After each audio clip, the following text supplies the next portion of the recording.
yung iniinda, physically, mentally, emotionally, or spiritually, the Hierophant, this is someone expert, someone mature. It could be a guardian, a mentor, a therapist, a doctor, ayan. Depende ito kung saan kayo higit na mag-iiwan ng prioridad, kung saan dyan ang inyong dinaramdam. Again, iba-iba ang bawat isa.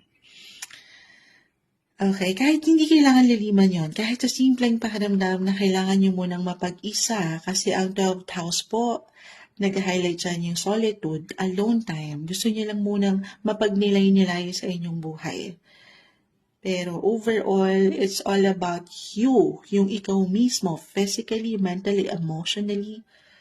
The Empress, why not? More on self-care and self-love, magpaganda, magpaspa, mag-recharge ng inyong mga enerhiya.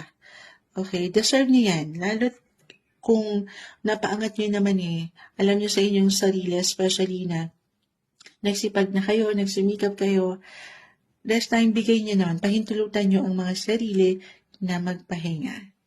Okay, hindi kayo nag-iisa. Again, maaring kailangan niyo lang paangatin ang inyong mga boses minsan. Magtanong, ayan, do some research, review, reflect.